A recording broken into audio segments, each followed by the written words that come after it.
غلبت الروم في أدنى الأرض وهم من بعد غلبهم سيغلبون في بضع سنين. نحمده ونصلي على رسوله الكريم اما بعد فاعوذ بالله من الشيطان الرجيم بسم الله الرحمن الرحيم رب اشرح لي صدري ويسر لي امري واحلل عقدة من لساني يفقهوا قولي. وابتغاؤكم من فضله، اللہ نے انسان کو محض عبادت کے لیے نہیں پیدا کیا، بلکہ اللہ تعالیٰ اپنے بندوں سے آرام بھی چاہتے ہیں. سونا بھی عبادت ہے اگر وقت پر اور ایک حد کے اندر سویا جائے. نماز چھوڑ کر سونا تو عبادت نہیں ہو سکتا، یا سوتے سوتے نمازیں قضا کرنے والی نیند تو عبادت نہیں ہو سکتی. اسی طرح رزق تلاش کرنا ایک عبادت ہے، لیکن رزق حرام کے لیے کوشش یا حرام طریقوں سے کمانا وہ عبادت نہیں ہو سکتا. بہرحال اس دنیا میں اللہ نے انسان کے ساتھ ساتھ اس کے لیے بے پناہ وسائل معاش بھی پیدا کیے. اس کی ضروریات زندگی ساری زمین پہ بکھری ہوئی. تو انسان جب سو کے اٹھتا ہے تو اس کا کیا دل چاہتا ہے اب کوئی کام کرے. ایک فطری طور پر اندر سے ایک آواز اٹھتی ہے اب کچھ کرنا چاہیے. تو جن لوگوں کے پاس کوئی بامقصد کام نہیں ہوتا کرنے کے لیے، وہ پھر بے مقصد صحرا نوردی شروع کر دیتے ہیں یا آوارہ گردی شروع کر دیتے ہیں، اور اس کے نتیجے میں فساد ہوتا ہے. ایسے میں ہر بیکار انسان کو کام میں لگانا چاہیے. اگر آپ چاہتے ہیں زمین پر امن ہو، معاشرے میں سکون ہو، تو ہر نکمے انسان کو کام پر لگائیں. اس لیے میں سمجھتی ہوں کسی بھی شخص کو کام پہ لگا دینا، اسے کسی مفید کام کے اندر مہارت دینا، یہ بہت بڑی نیکی. میں سمجھتی ہوں خدمت خلق کا اعلیٰ ترین طریقہ ہے، سب سے اہم ترین بہترین طریقہ ہے کہ انسان صرف خود ہی کام نہ کرے، اوروں کو بھی کام لگائے، اوروں کو کام سکھائے، ان کی زندگیوں کو بامقصد بنائے. اس سے معاشرے ترقی کرتے ہیں. ہمارے معاشرے کے اندر یہ سوچ نہیں رہی. ہم اتنے خود غرض ہو گئے ہیں کہ اگر ہمیں خود کام کرنا آتا ہے تو ہم ایک گوشے میں بیٹھ کر اپنے کام کو ترجیح دیں گے. ہمیں یہ بالکل احساس نہیں ہوگا کہ جو ہمیں آتا ہے وہ کسی اور کو بھی سکھا دیں، وہ بھی کام لگ جائے، اس کا بھی بھلا ہو، اور جو کچھ وہ کرے وہ ہمارے لیے بھی بھلا ہو، کیونکہ وہ صدقہ جاری ہوگا ہمارے لیے. لیکن ہم میں سے ہر شخص یہ سوچے. آپ اپنے بارے میں سوچئے، آج تک آپ نے اپنا علم کتنے لوگوں کو دیا، اپنی سکلز کتنے لوگوں کو پاس کیا آگے. جو کچھ آپ کو آتا ہے وہ آپ نے امانتاً اللہ نے آپ کو دیا. آپ نے اس امانت کا حق کیا دیا، آپ نے اس امانت کو کتنے بہترین طریقے سے آگے ٹرانسفر کیا. اپنے آپ سے پوچھیں. جو کچھ میں جانتی ہوں، جو مفید اور نفع مند علم میرے پاس ہے، خواہ وہ کتاب کا علم ہے، قرآن کا علم ہے، یا کسی لکھنے پڑھنے کا علم ہے، یا کوئی اور سکل ہے میرے پاس، کیا وہ میں مرنے سے پہلے کسی کو پاس آن کر چکی ہوں، دے چکی ہوں، دینا جانتی ہوں، دیتی ہوں؟ نہیں دیتے تو آپ بہت خود غرض انسان ہیں. عموماً اس چیز میں بھی بہت بخل ہوتا ہے. جو کام مجھے آتا ہے اگر کسی اور کو آ گیا تو میری کیا ویلیو رہے گی؟ ابھی تو میں دوسروں کے لیے ناگزیر ہوں، ابھی تو میری بہت امپورٹنس ہے، اب تو میں ہی سب کی آنکھوں کا تارا ہوں. اگر اوروں کو بھی یہ کام آ گیا تو میری تو کوئی امپورٹنس ہی نہیں رہے گی. ہوتا ہے نا؟ اور یہ شدید ترین بخل ہوتا ہے لوگوں میں کہ جو مجھے آتا ہے بس وہ میرے پاس ہی رہے، کسی اور کے پاس نہ جائے. اسلام نے اس بخل کو بھی توڑا ہے. بلکہ حدیث میں آتا ہے جس سے علم کی کوئی بات پوچھی گئی اور وہ اس نے چھپا لی، قیامت کے دن اللہ اس کے منہ میں آگ کی لگام دے گا. الجمہ اللہ بلجام من النار. علم کا چھپانا، کتمان حق، حق کا چھپانا، اچھی بات کا چھپانا، دوسروں تک نہ پہنچانا بہت بڑی خیانت ہے. ایک انسان کو جو بھی خیر اور بھلائی ملتی ہے اس کا شکرانہ کیا ہے کہ اسے دوسروں کے ساتھ شیئر کریں، اسے آگے پہنچائیں. تو خود بھی رزق تلاش کرے، خود بھی کام کرے، مفید چیزوں میں زندگی گزارے، اور دوسروں کا بھی بھلا سوچے، دوسروں کا بھلا کرے. کر بھلا ہو بھلا، اور صرف اپنی اولاد ہی کا بھلا نہ کریں، اوروں کا بھی سوچا کریں، کیونکہ بعض اوقات ہم اپنے بچوں کے لیے تو ہر خیر بھلائی چاہتے ہیں، ان کا یہ بھی ہو جائے، ان کا یہ بھی ہو جائے، اور دوسروں کے لیے ہم بھول جاتے ہیں نہیں، سب کا بھلا سوچیں۔ اگر ہم میں سے ہر شخص اس بات کا حریص ہو جائے کہ میں صرف اپنا مال نہیں بلکہ اپنا علم اور مفید نفع مند چیزیں، اسکل، ہنر اور چھوٹے چھوٹے ٹپس وہ میں دوسروں تک پہنچا دوں، تو آپ دیکھیں گے کہ یہ چیز آپ کے لیے اتنی راحت اور سکون کا باعث بنے گی، اتنا خوشی کا سبب بنے گی کہ شاید کسی اور چیز میں اتنی خوشی نہ آئے، کیونکہ صدقے کی قسم صرف مال خرچ کرنا نہیں ہوتا۔ اور پھر ہم تو ایک امت وسط سے تعلق رکھتے ہیں، ہم تو کسی بھی رنگ، نسل، زبان، علاقے کے تصورات سے بالا ہو کر صرف اللہ کے دین کی خاطر، صرف امت کے فریضے کی ادائیگی کی سوچ سے، اللہ کی رضا چاہنے کے لیے جو کچھ ہمارے پاس ہے دوسروں تک پہنچائیں گے، تو بحیثیت مسلمان امت کے، امت بھی اپنا فرض ادا کر پائے گی اور ہماری بھی اللہ کے ہاں شاید نجات ہو جائے۔ ان فی ذالک لآیات لقوم یسمعون، بے شک اس میں البتہ نشانیاں ہیں ان لوگوں کے لیے جو سنتے ہیں۔ اچھا، پھر حیرت کی بات ہے کہ یہاں اللہ تعالیٰ فرماتے ہیں کہ اس میں نشانیاں سننے والوں کے لیے، پیچھے فرمایا عالموں کے لیے، اس سے پیچھے فرمایا غور و فکر کرنے والوں کے لیے۔ تو اس سے پتہ چلتا ہے کہ غور و فکر سب سے اعلیٰ درجہ ہے، اس کے بعد علم حاصل کرنا، جاننا، یعنی ہر جاننے والا غور و فکر نہیں کر سکتا، لیکن ہر غور و فکر کرنے والا جانتا ہوتا ہے۔ پہلے اعلیٰ ترین کوالٹی کا ذکر ہے کہ نشانیوں سے فائدہ کون اٹھاتا ہے؟ جو غور و فکر کرتا ہے۔ پھر فرمایا جو علم رکھتا ہے، اور اب فرمایا کہ ٹھیک ہے، نہیں تمہارے اندر صلاحیت خود غور و فکر کی نہ کرو، نہیں تم میں ہمت عالم بننے کی نہ بنو، لیکن سن تو لیا کرو۔ سن تو سکتے ہو نا، لسنر تو بن سکتے ہو، کہ وہ بھی نہیں بن سکتے۔ تو ان فی ذالک لآیات لقوم یسمعون۔ اور ویسے بھی جہاں رات کا ذکر آتا ہے وہاں عموماً پھر یسمعون کی بات بھی آتی ہے۔ یہ تین چیزیں کیا ہیں؟ ہدایت حاصل کرنے کے ذرائع۔ ان آیات میں ہدایت پانے کے تین طریقوں پہ بھی بات ہوئی۔ ایک ہے غور و فکر، ایک لیول ہے غور و فکر کا، دوسرا لیول ہے جاننے کا، تیسرا لیول ہے سننے کا۔ اعلیٰ دماغ غور و فکر کرتے ہیں، ایوریج نالج حاصل کرتے ہیں، اور عامت الناس عوام سنتے ہیں۔ لیکن جو سنے بھی نہ تو وہ تو پھر کل قیامت کو اپنی شامت خود بلائے گا۔ لو کننا نسمع، کاش ہم سن تو لیتے، او ناقل، یا کچھ سمجھنے کی کوشش کرتے، ما کننا فی اصحاب السعیر، تو ہم بھڑکتی ہوئی آگ والوں میں شامل نہ ہوتے۔ ومن آیاتہ، اور اس کی نشانیوں میں سے کیا؟ یریکم البرق، وہ دکھاتا ہے تم کو بجلیاں یا بجلی، خوفا و طمعا، خوف اور طمع کے ساتھ، خوف اور امید سے۔ وَيُنَزِّلُ مِنَ السَّمَاءِ مَاءً، اور اتارتا ہے آسمان سے پانی۔ فَيُحْيِي بِهِ الْأَرْضَ بَعْدَ مَوْتِهَا، پھر زندہ کرتا ہے اس پانی کے ساتھ زمین کو، بعد موتها، اس کی موت کے بعد۔ ان فی ذلک لآیات لقوم یعقلون، بے شک اس میں البتہ نشانیاں ہیں ان لوگوں کے لیے جو عقل رکھتے ہوں۔ یہاں آفاق میں کچھ اور نشانیوں کی طرف توجہ دلائی گئی، اور اس میں خاص طور پر بجلیوں کا چمکنا۔ بجلی کا چمکنا، بجلی کی چمک دیکھ کر انسان کو خوف بھی آتا ہے، کیا کہ میرے اوپر آ نہ گرے، اور طمعاً امید بھی ہوتی ہے کہ اب بارش برسے گی، یا تھوڑی دیر کے لیے وہ روشنی ہوتی ہے، انسان انتظار کرتا ہے سخت اندھیرے میں کہ چلو بجلی کی چمک سے ہی میں تھوڑا سا کچھ دیکھ لوں۔ اسی طرح خوف کی ایک اور شکل کیا ہوتی ہے کہ کھیتیاں برباد ہو جائیں گی، اور امید کیا ہوتی ہے کہ بارش ہوگی تو کھیت اچھا ہو جائے گا۔ تو بجلی اور بارش، پھر آگے وَيُنَزِّلُ مِنَ السَّمَاءِ مَاءً، اتارتا ہے آسمان سے پانی یعنی بارش۔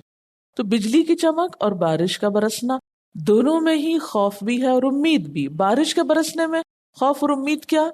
کہ برسے گی تو اچھی فصل آئے گی، اور اگر زیادہ برس گئی تو کہیں سیلاب نہ آ جائے۔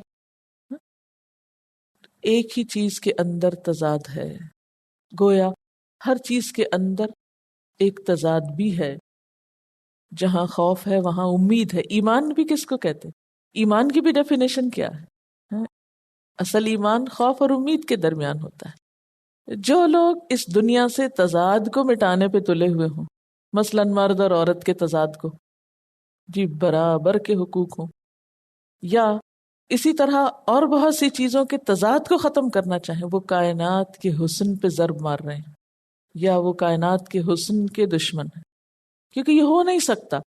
اللہ تعالیٰ نے اس کائنات میں تضادات رکھے ہیں، اور ان تضادات کے اندر توافق رکھا ہے، اور ان کے اندر ایک خاص قسم کا حسن رکھا ہے۔ اگر صرف ایک ہی پہلو ہو ان سب چیزوں کا تو صرف یکسانیت ہو جائے۔ اسی طرح ہر انسان کے اندر خیر بھی اور شر بھی ہے۔ یہ جو اصول ہے تضاد اور یکسانیت کا، اختلاف اور موافقت کا، یہ ہر چیز میں ہے، ہر جگہ ہے۔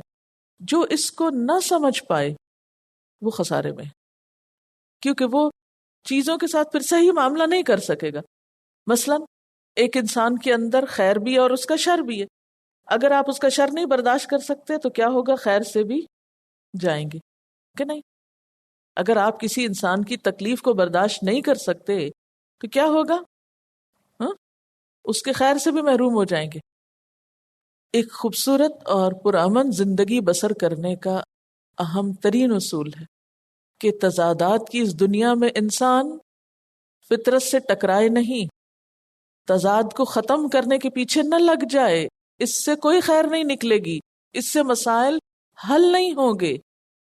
اس ویرائٹی کو، اس تضاد کو، اس کائنات کی ضرورت سمجھتے ہوئے قبول کیا جائے، اور پھر جو چیز جیسی ہے اس سے اسی طرح کا فائدہ اٹھایا جائے، اس کے خیر سے سروکار رکھا جائے، شر کو اگنور کر دیا جائے۔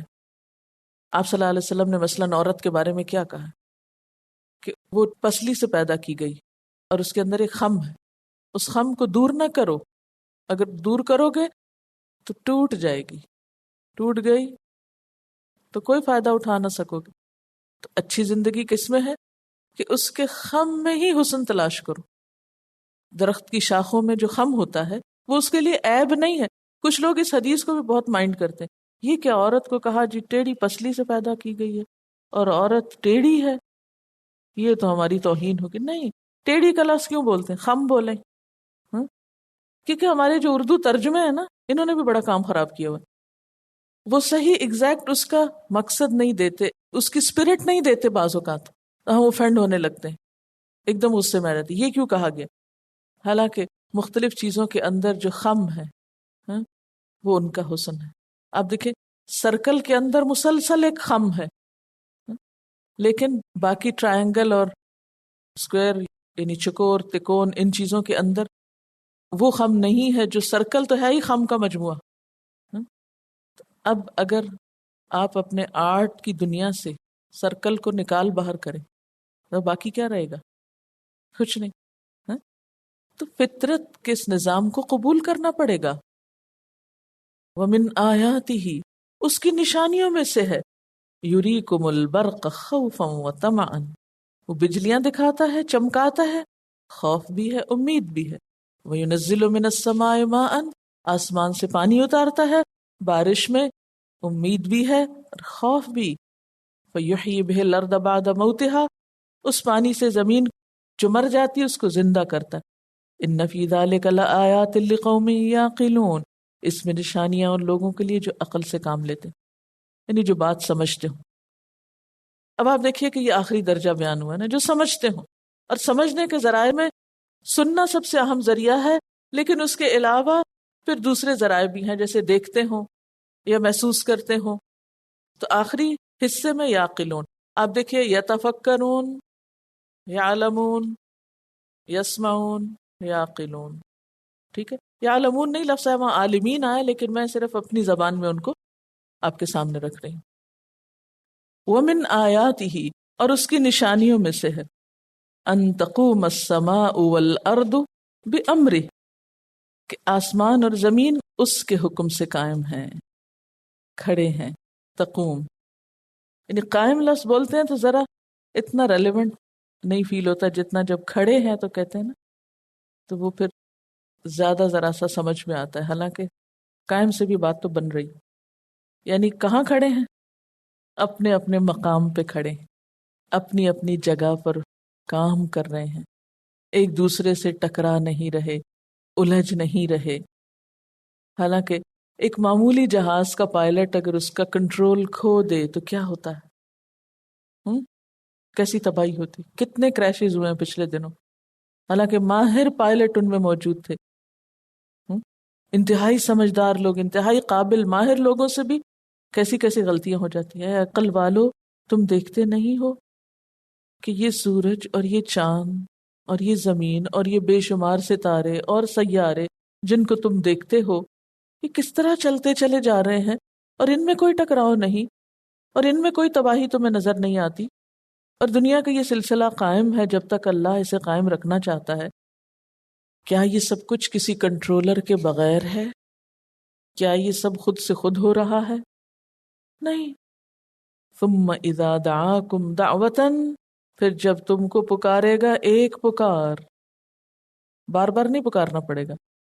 دنیا میں تو آپ سو جائیں تو جگانے والے کی شامت آ جاتی ہے، ایک دفعہ بلا رہے، دوسری دفعہ بلا رہے، تیسری دفعہ. کچھ سونے والا سن کے نہیں دیتا، اٹھنا ہی نہیں چاہتا. لیکن اللہ تعالیٰ کو بار بار پکارنے کی ضرورت نہیں ہوگی.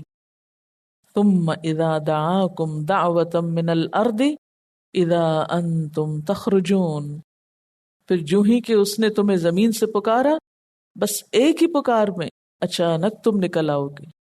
اذا یہاں فجائیہ ہے، اچانک کے معنوں میں، یعنی فوراً اٹھ کھڑے ہوگے، بھاگنے لگو گے، اپنی اپنی قبروں سے نکل کے زندہ ہو کر میدان حشر کی طرف دوڑنا شروع کر دو گے. اشارہ ہے اسرافیل علیہ السلام کے سور پھونکنے کی طرف، جو کہ اللہ کے اذن سے ہوگا. کہتے ہیں نا کہ وہ سر جھکائے کان لگائے ہیں، کس وقت اللہ کا اذن ہو کہ یہ بگل بجا دیا جائے، سارا کارخانہ قدرت اپنے اختتام کو پہنچے، اور پھر جب اللہ چاہے ایک ہی پکار میں، ایک ہی حکم اور اذن اور اشارے سے سب کو زندہ کر لے، بلا لے، اور سب نکل کے اس کے حضور حاضر ہو جائیں.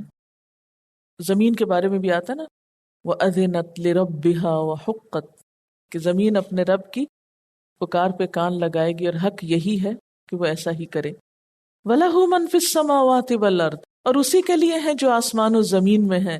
كُلٌّ لَهُ قَانِتُونَ، سب کے سب اسی کے فرما بردار ہیں، اس کے آگے بے بس اور لاچار ہیں.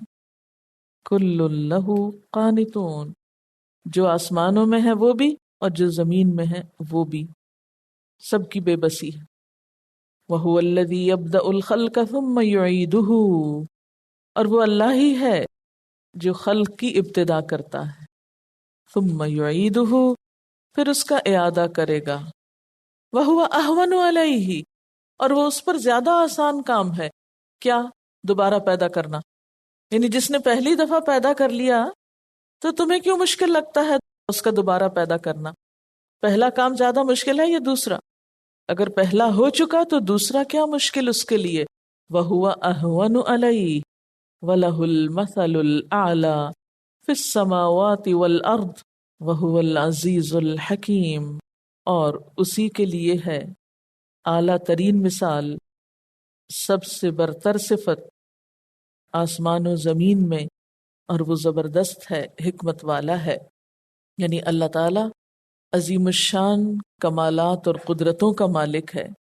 اس کی مثال تمام مثالوں سے اعلیٰ و برتر ہے، اور دیکھا جائے تو لیسا کمثلہ شیء، اس کی تو مثال کی طرح کی بھی کوئی چیز نہیں، اس کے برابر تو پھر کیا ہو سکتا ہے.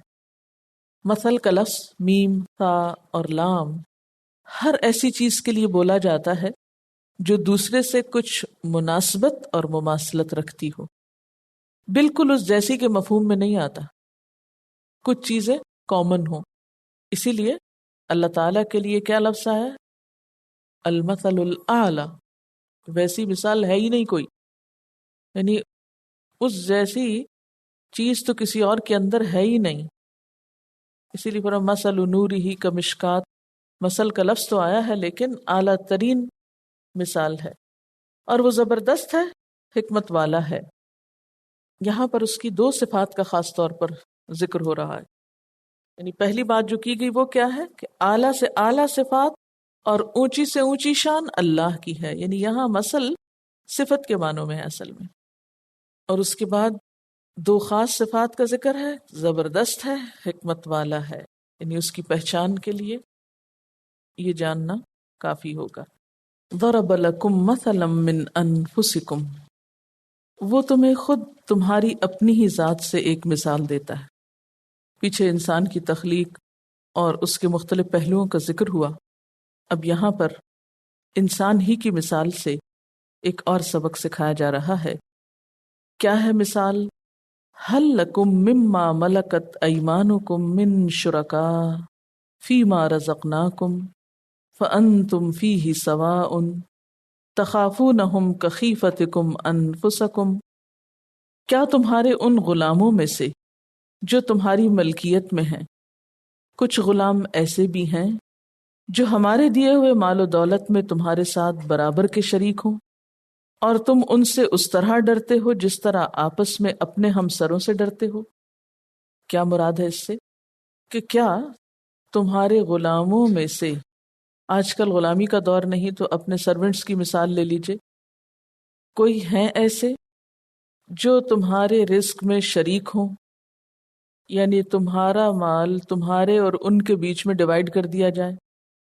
مثلاً اگر تمہارے پاس 2 گھر ہیں تو ایک تم اپنے لیے رکھ لو اور ایک اپنے نوکر کے نام لگوا دو، اپنے بزنس میں ان کو پارٹنر بنا لو. هل لکم مما ملکت ایمانکم من شرکاء، کوئی بھی ایسے شریک ہیں، پارٹنرز ہیں، کس میں پارٹنرز؟ فیما رزقناکم، اس میں جو ہم نے تم کو رزق دیا. اور پارٹنرز بھی ایسے کہ فانتم فیہ سواء، کہ تم اس میں برابر ہو جاؤ، یعنی بالکل برابر سرابر کے، ایک جیسے، ایکول.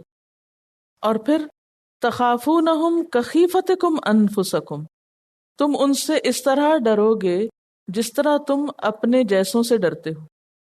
یعنی غلاموں کو اپنے برابر کر کے پھر ان سے تمہیں ایسی ہی انسیکیورٹی ہو جیسے تمہیں اپنے سٹیٹس کے لوگوں سے ہوتی. ایک جیسا سٹیٹس رکھنے والے لوگ آپس میں ایک دوسرے سے خوف بھی کھاتے ہیں، وہ آگے نہ بڑھ جائے، یا یہ کہ میں پیچھے نہ رہ جاؤں، یا میرا نقصان نہ ہو جائے، یا میری عزت نہ جائے، وغیرہ وغیرہ. فرمایا کہ جب تم یہ پسند نہیں کرتے کہ تمہارے نوکر، تمہارے غلام، تمہارے ہی جیسے انسان تمہارے مال و دولت میں شریک ہو جائیں، تمہارے برابر ہو جائیں، تو پھر یہ کیسے ہو سکتا ہے کہ اللہ کے بندے جو اس کی مخلوق ہیں، اس جیسے بھی نہیں ہیں، اس کی مخلوق ہیں، چاہے وہ انسان ہیں یا فرشتے ہیں یا پیغمبر ہیں یا نیک لوگ ہیں یا پھر درخت اور پتھر ہیں یا بت ہیں، وہ اللہ کے شریک ہو جائیں. یعنی اللہ کی مخلوق کو اس کا شریک بنا دیتے ہو. ایسا سمجھنا زیادتی کی بات ہے، ظلم عظیم ہے. تو مشرکین جس چیز کو اپنے لیے پسند نہیں کرتے اس کو اللہ تعالیٰ کے ساتھ برابر کیسے کر دیتے ہیں؟ حالانکہ ہونا یہ چاہیے تھا کہ جو بات اپنے لیے پسند نہ ہو وہ اللہ تعالیٰ کے لیے بدرجہ اولا پسند نہ ہو. لیکن کیسی زیادتی ہے یہ کہ تم اپنے نوکروں کو اپنے برابر نہیں سمجھتے، اپنے جیسا انسان نہیں مانتے، اپنے مال میں شریک نہیں کرتے، اپنی جائیدادوں میں شریک نہیں کرتے، تو پھر تم اللہ تعالیٰ کی مخلوق کو اس کی صفات میں برابر قرار دیتے ہو. یہ کہاں کا انصاف ہے؟ اور یہ جو بات ہے نا تخافونہم کخیفتکم انفسکم، تو یہاں خوف لحاظ کرنے کے مفہوم میں بھی ہے. یعنی کیا تم اپنے غلاموں سے اس طرح ڈرتے ہو جس طرح تم آپس میں ایک دوسرے سے ڈرتے ہو؟ مشترکہ کاروبار کرنے والوں کو ایک دوسرے کا ڈر ہوتا ہے نا کہ وہ پوچھ لے گا مجھ سے. کیا تم اپنے غلاموں کو اپنا مال دینے کے بعد ان سے ڈرو گے بھی نہیں؟ تو پھر اللہ تعالیٰ کے لیے ہی زیادتی کیوں؟ کذالک نفصل الآیات لقوم یعقلون، اس طرح ہم اپنی آیات کو کھول کھول کے بیان کرتے ہیں ان لوگوں کے لیے جو عقل سے کام لیتے ہوں. کیونکہ عقل استعمال کرے انسان تو ہی اس نتیجے پہ پہنچ سکتا ہے کہ اللہ جو خالق ہے اور غیر اللہ جو مخلوق ہے برابر نہیں ہو سکتے۔ لیکن پھر ایسا کیوں ہے؟ دنیا میں یہ سب کچھ کیوں نظر آتا ہے؟ اتنی کثرت سے یہ ظلم کیوں ہو رہا ہے؟ اس کی کیا وجہ ہے؟ فرمایا بل اتبع الذین ظلموا اہواءہم بغیر علم، مگر یہ ظالم بغیر سمجھے بوجھے محض اپنے خیالات کا پیچھا کر رہے ہیں۔ فمن یہدی من اضل اللہ، اب کون اس شخص کو راہ دکھائے جسے اللہ بھٹکا دے۔ وما لہم من ناصرین، اور ان کے لیے مددگاروں میں سے کوئی بھی نہیں ہو سکتا۔ تو شرک کی بنیادی وجہ مفاد پرستی ہے، کیونکہ شرک کے دھندے میں بہت سے لوگوں کے دنیاوی مفادات ہوتے ہیں۔ ایسے بہت سے لوگ جو مختلف آستانوں کے محافظ و مجاور ہوتے ہیں، ان کو بتوں کے نام سے جو نذرانے وصول ہوتے ہیں وہ ان کے لیے ایک بہت منافع بخش کاروبار بن جاتا ہے، جس میں انہیں کوئی بڑی ایفرٹ نہیں کرنی پڑتی۔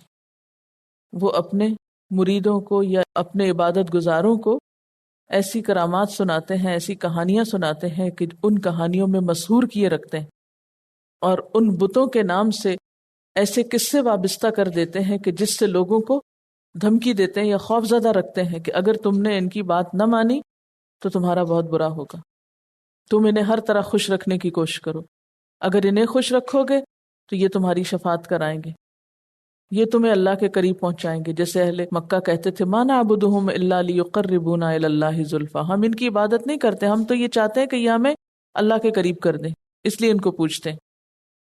آج کل بھی یہ فکر عام ہے کہ کسی بڑے کا یا بزرگ کا دامن تھام لو تو وہ تمہاری بھی نجات کرا دے گا۔